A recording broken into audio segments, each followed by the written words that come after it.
going on Got longer, it. that's why. But there are just announcements for immediately after the service. Hi, Dr. Morgan. Okay, good day. Easy. I'll see you on the other side. And Nabby Charles later, okay.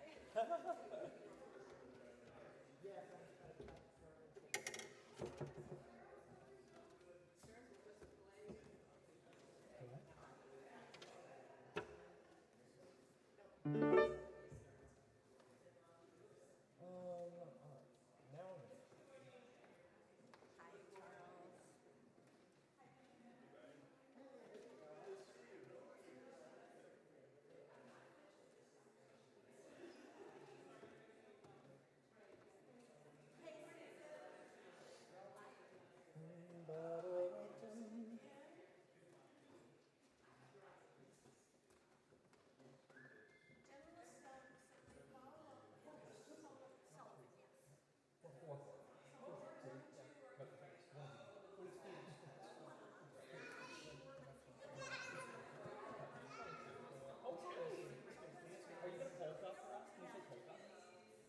bummed when I figured out I was a computer. Oh, that's that week.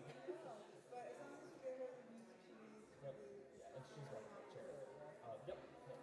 Yeah. and everything else voted, decided, and yeah. So. It feels good to have it done this far.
Oh, good. I don't. Let me know how it is. Ryan, we good? Yeah, we're good.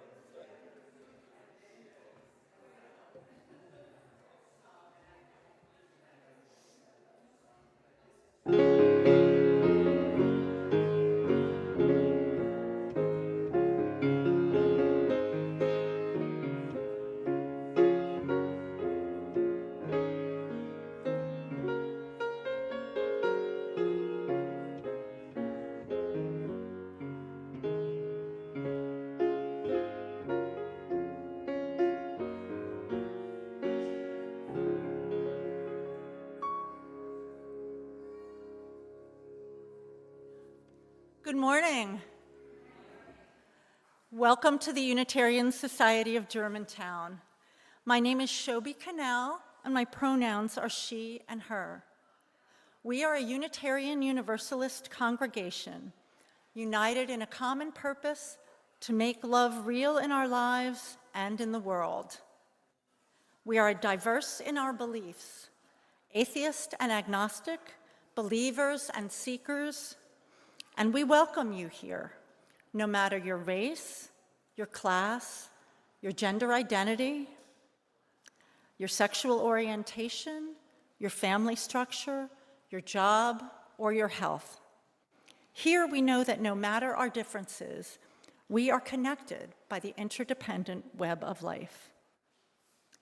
Whether this is your first, fifth, or 15th visit, We invite you to introduce yourself to someone at the welcome table, and they would be happy to answer any questions you have about this congregation or Unitarian Universalism. Please complete a visitor card and join us for fellowship and coffee in the Edna Jones Assembly Room that's upstairs above the dining room following the service. As we work to widen access to our community, please note that there are large print hymnals and large print orders of service available at the front of the sanctuary, and listening-assisted devices can be picked up from the sound desk. We have an elevator for those who need assistance going up and down. Just ask an usher where to find it. It's a little hidden. Gender-neutral restrooms can be found at the bottom of the stairs in the back of the sanctuary, and gendered restrooms are through this door and down the hall. Use whichever feels right for you. And lastly, longtime members, in case you thought none of this applies to you, as our community grows, wear your name tag. It allows us to greet one another warmly and genuinely. A couple of announcements. At noon today in the Sullivan Chapel, upstairs, join USG delegates to this year's General Assembly of Unitarian Universalists to hear about their experiences and ask questions. At 12:15, anyone wishing to learn more about USG and Unitarian Universalism can attend UU 101 in the Children's Library upstairs by the elevator. And now, as we deepen into worship, I ask that you silence your cell phones and allow yourself to be present for this hour. But please don't silence your children. Their sounds are welcome here.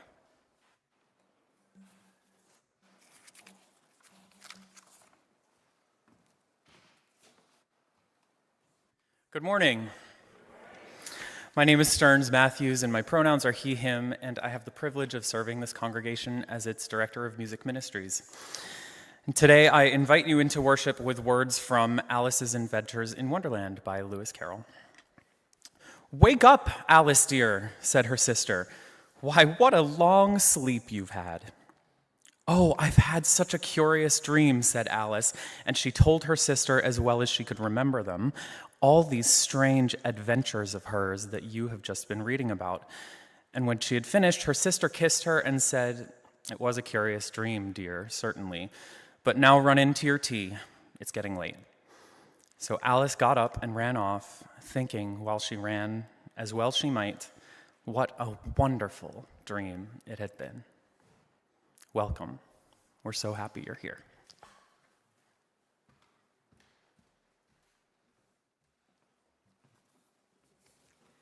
Our chalice will be lit today by Jen Leiby. Please join me in unison in the words printed in your order of service. We light this chalice, the beacon that calls us to love, to justice, to a deepening of the Spirit.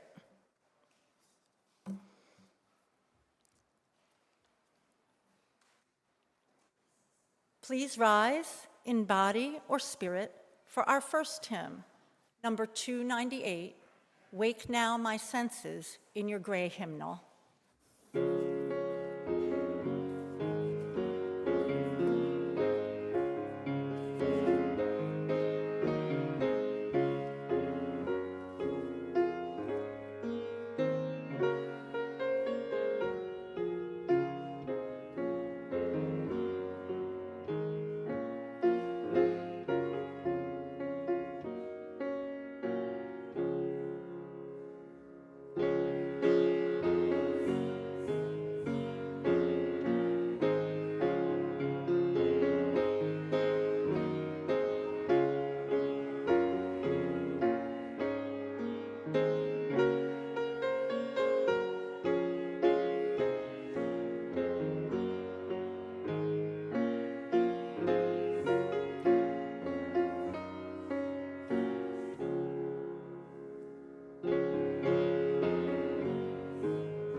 The theme of today's service is spiritual experiences and social justice.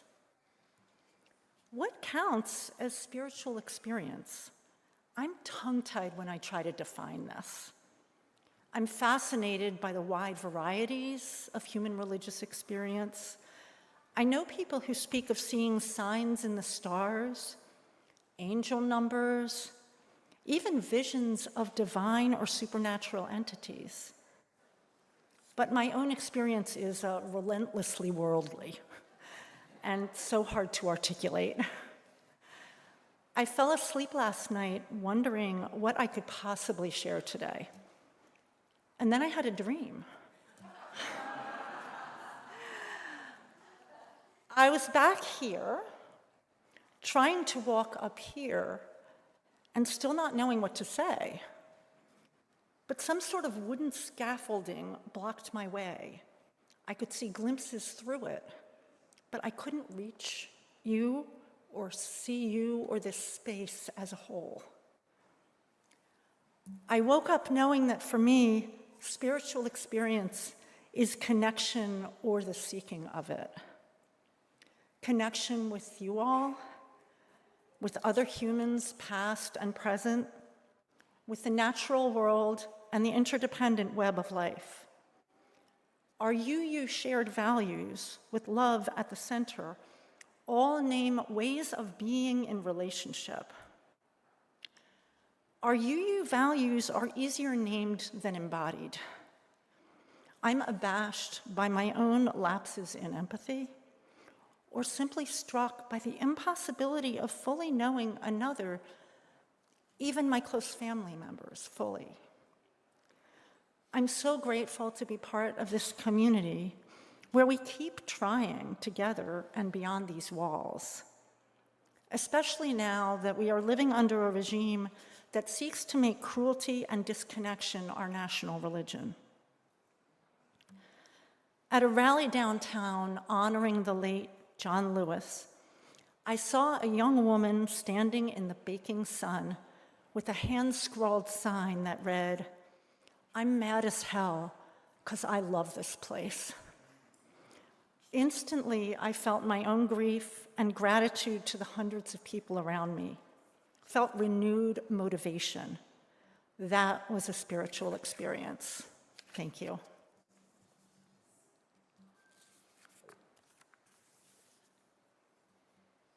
Today, we share our plate with the Philly Book Bank. Located at Martin Luther King High School, the Philly Book Bank creates literacy-rich spaces by giving educators, community organizations, children, and families access to free, high-quality, culturally diverse children's books. This nomination was made by Rob Seitz. This is the last week to make a donation to the book bank. Donations can be made online or by check payable to USG with Philly Book Bank in a memo line. Please give generously, as we have found that the more we give, the more that comes our way. To give in cash or check, please drop in the plate as the ushers pass by. To give by text, please follow the instructions on the back cover of your order of service.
Good morning, USG. It's been a minute. I'm Ryan Hurd, and my pronouns are he, him. I want to share a prayer today, and so I invite you to invoke a repose. Put your feet on the floor, and you may close your eyes if you feel called to. May we give thanks to our ancestors for laying the foundations of who we are now. And may we gracefully take on the responsibility to leave the world a little better for the children of tomorrow. May our children be blessed, and may our children's children be blessed.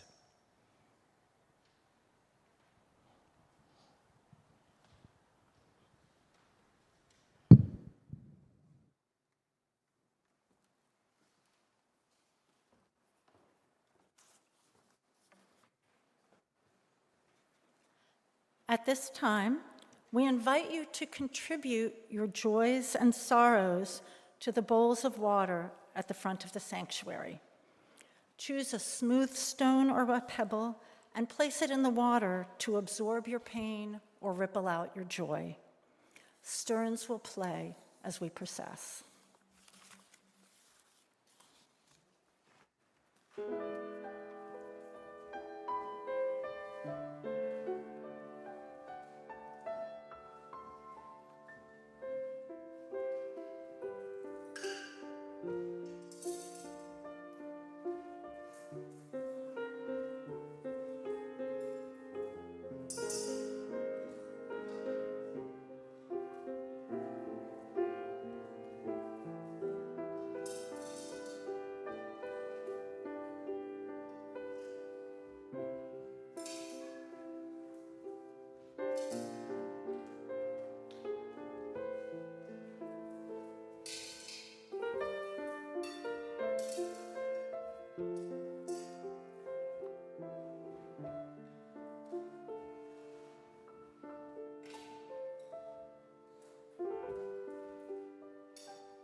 Ryan will now place one smooth stone and one pebble into the water on behalf of all those joining us online. After which we will share in a moment of silence.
What? Wait, we have a reading. I'm so sorry.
Now we have a reading. My apologies for the missed cues, everybody.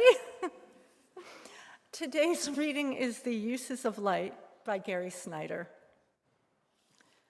It warms my bones, say the stones, leaves above, roots below.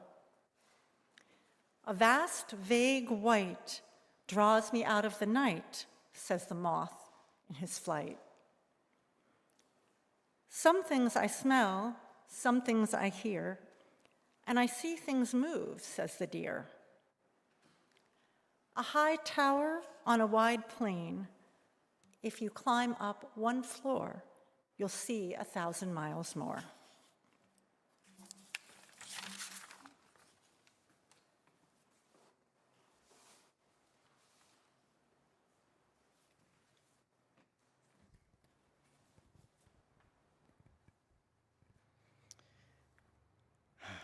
I'm here this morning to talk with you about extraordinary experience, mysticism, dreams, and social justice, and how these topics are interwoven into our liberal religious traditions, the fabric of Unitarian Universalism for centuries. But I need to take a moment and check in with you, because honestly, these days, I am often demoralized, exhausted by the state of the world, especially in terms of climate change, climate justice, the rise of authoritarianism around the world. I'm gutted. Personal friends of mine have lost their social justice jobs. Others I know personally have seen their scientific funding dry up. I know people who have left the country, and many more in my professional and personal circles who are looking at the exits. And those are just the people that I know. And with my chronic exhaustion that comes from long COVID, month 11, as well as my long-standing unease of crowds, which as an introvert, I've always found destabilizing and overwhelming, I have not marched in the streets this last year. I have not put my white male body on the line for others, and I have often felt stuck, asking myself, how can I help? How can we, the sensitives, the immunocompromised, the disabled folks who cannot march, how can we help?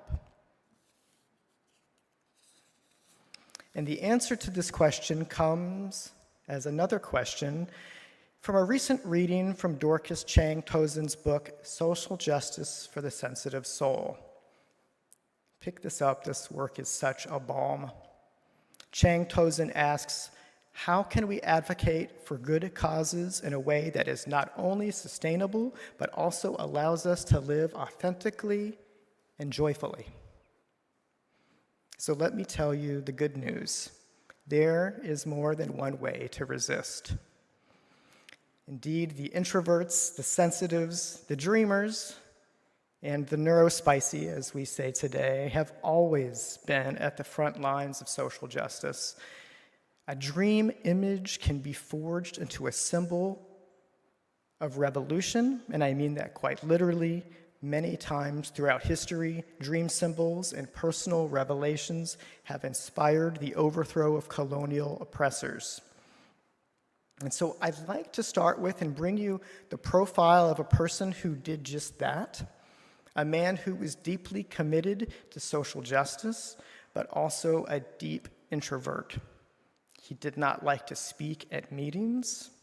When he did, he was very soft-spoken. He often stammered, and his body would shake with the intensity of anxiety. And when he did speak, people would often speak over him. And so he learned to use the power of the written word to get his message out. And he met with people, one-on-one. And this is how he shared his vision of a more peaceful and a just world. And I am speaking of Gandhi, who today is what we would call a highly sensitive person.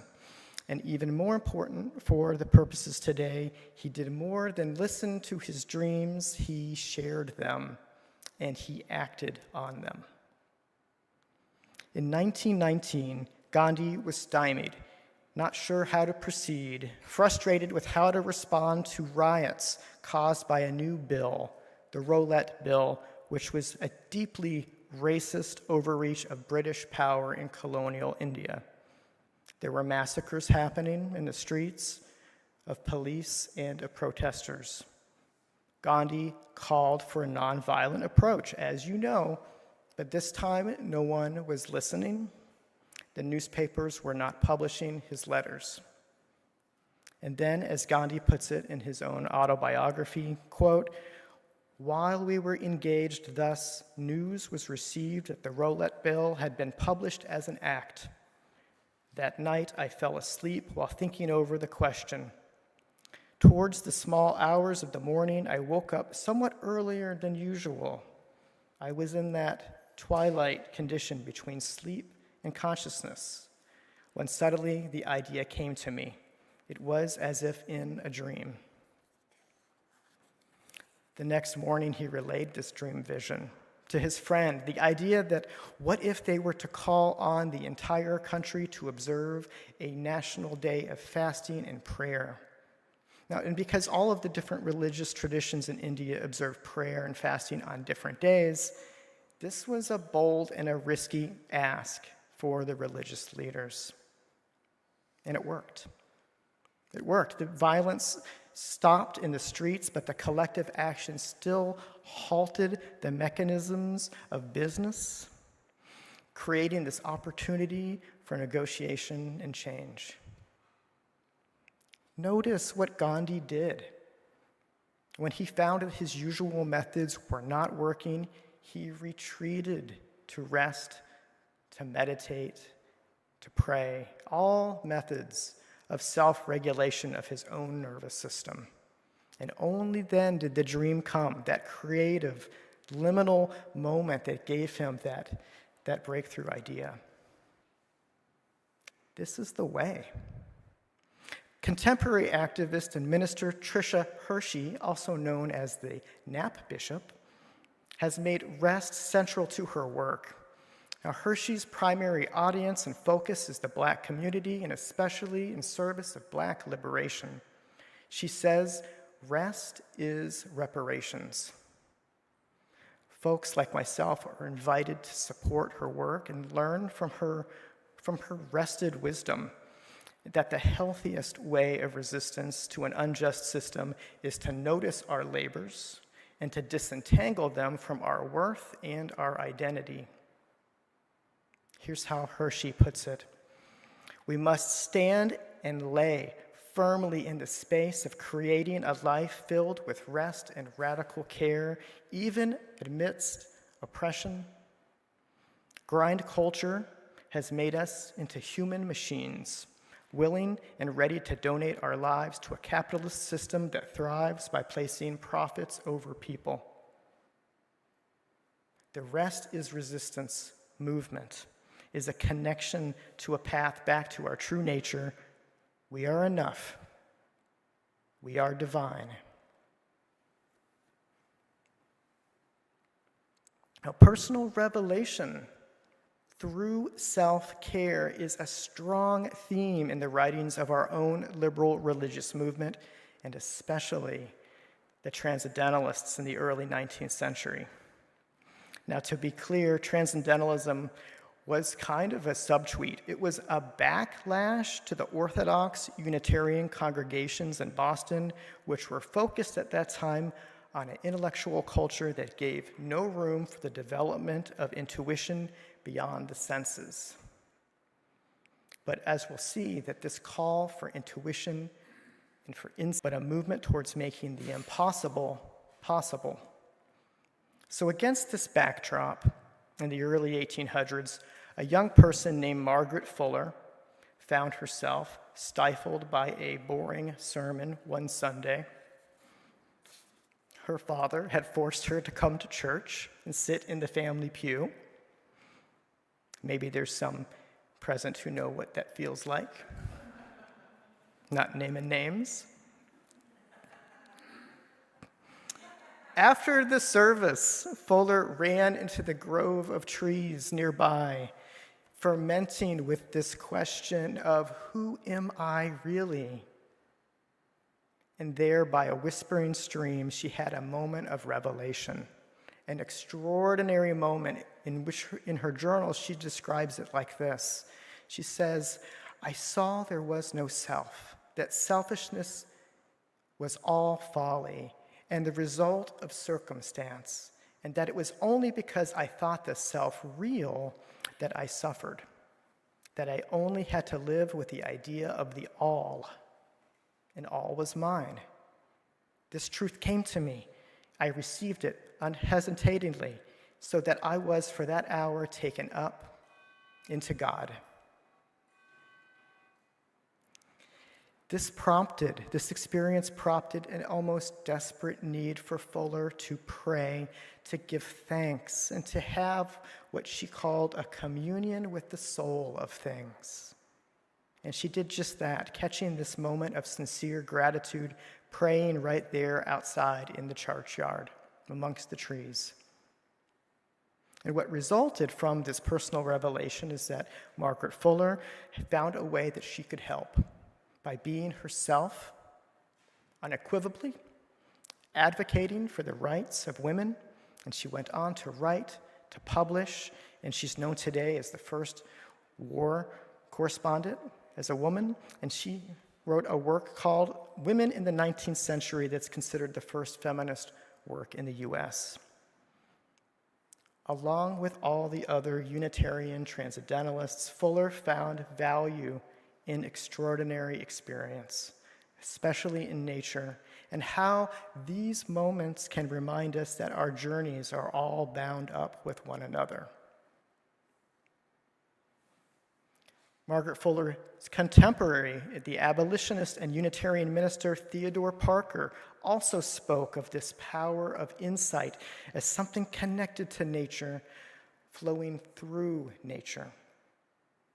Now, Emily Joy spoke of this a few weeks ago from this same pulpit, saying and reminding us how we owe Parker for that origin of the concept that the moral arc of history bends towards justice, which took on new life in the 1960s with Martin Luther King Jr.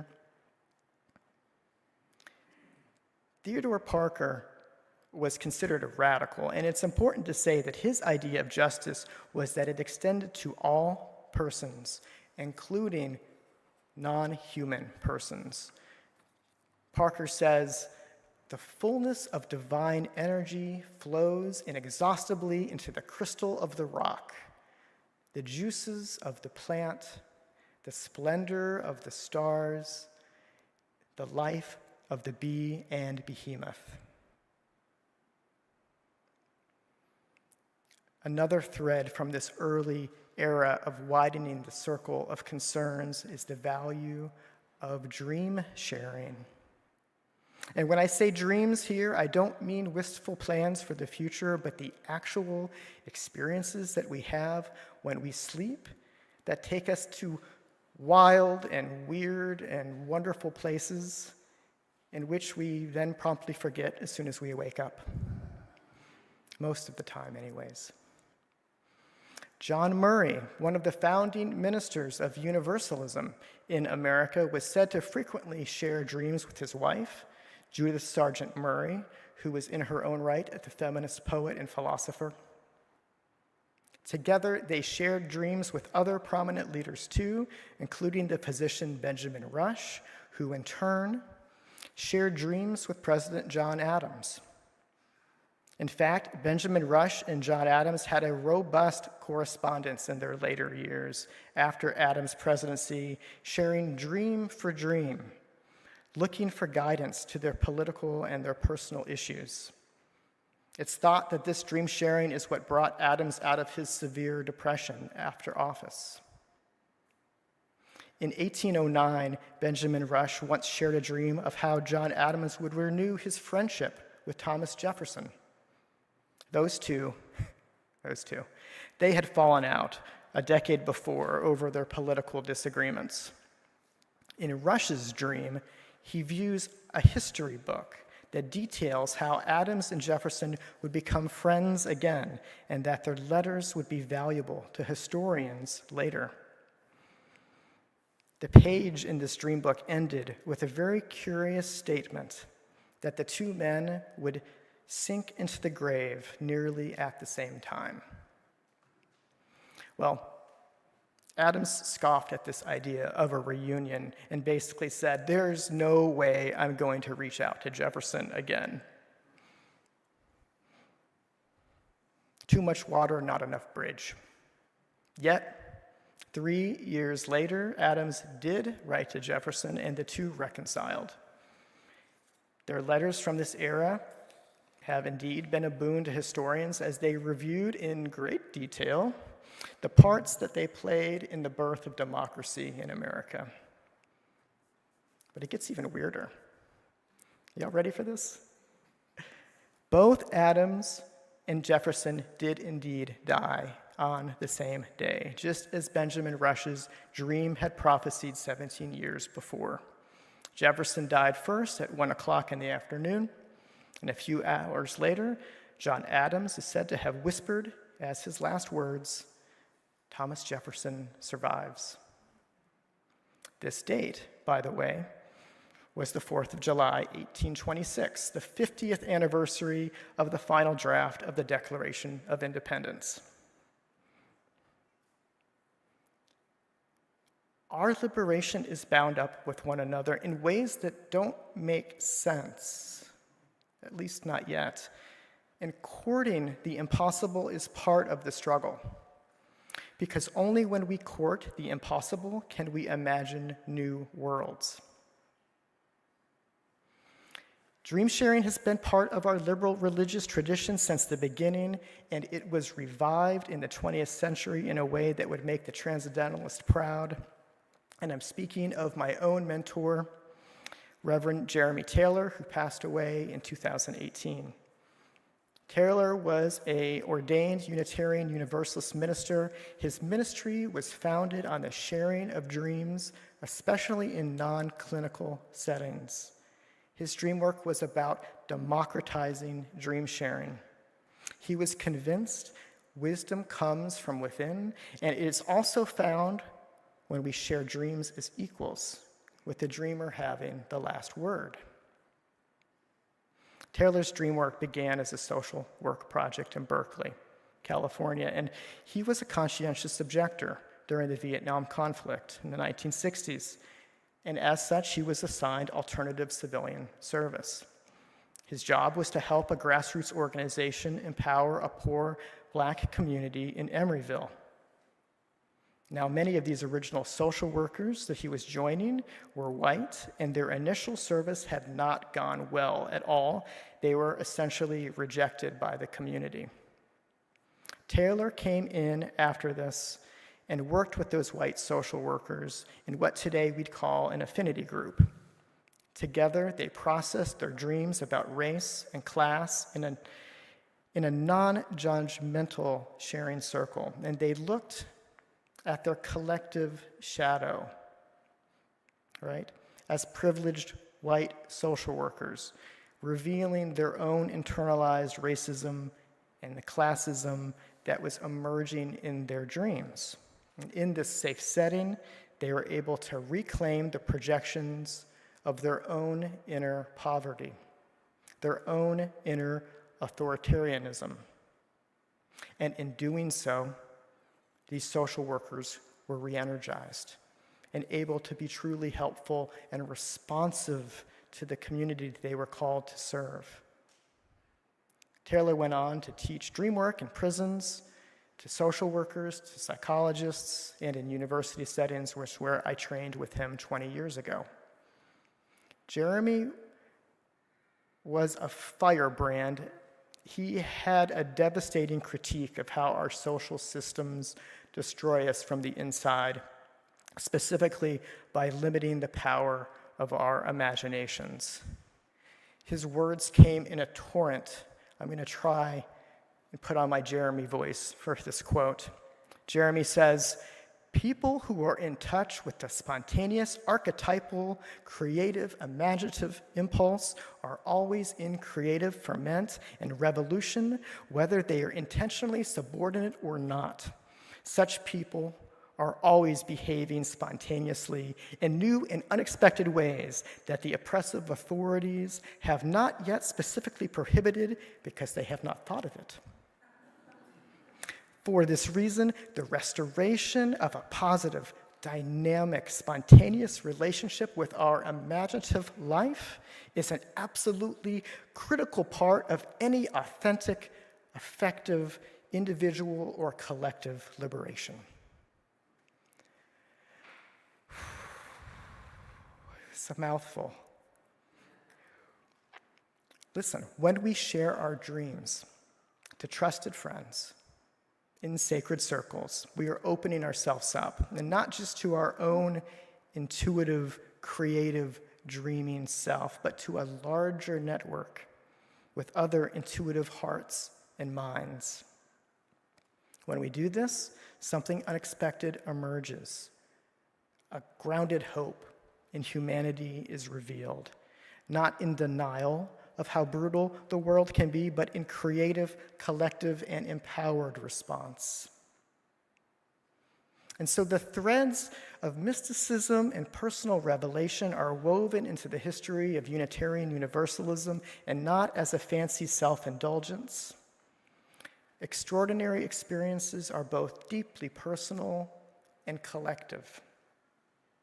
What the history of social justice shows us is that by attending to our own self-care, nurturing these friendships based on dreams and the imagination, we are moved forward.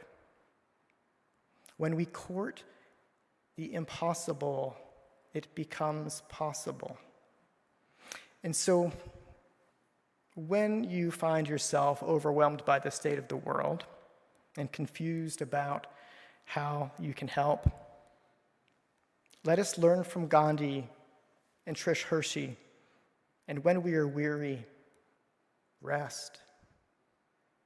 Let us learn from Margaret Fuller, and when we are frustrated and bored with the lot we've been given, go outside and touch grass and offer thanksgiving.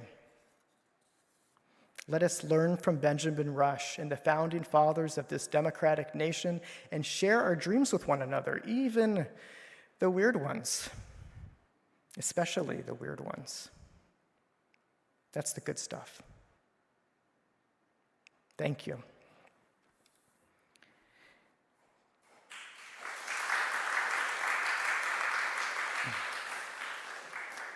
Will you please rise in body or spirit for the congregational hymn 391 in the gray hymnal, Voice Still and Small.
As we extinguish our chalice, please join me in unison with the words printed in your order of service, followed by our sung response.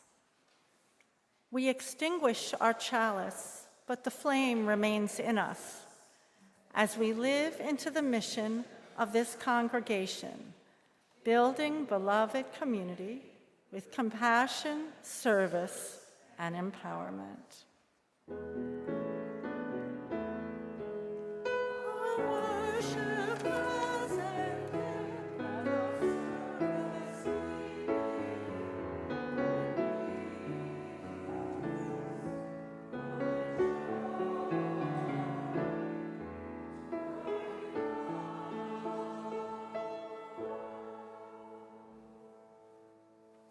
Our service has ended, but the time of dreaming has begun. How can you make room this week for self-care and rest during this time of grief and unrest and constant pressures to perform. I encourage you, ponder these questions while laying down. May you sleep well, my friends, and dream strong.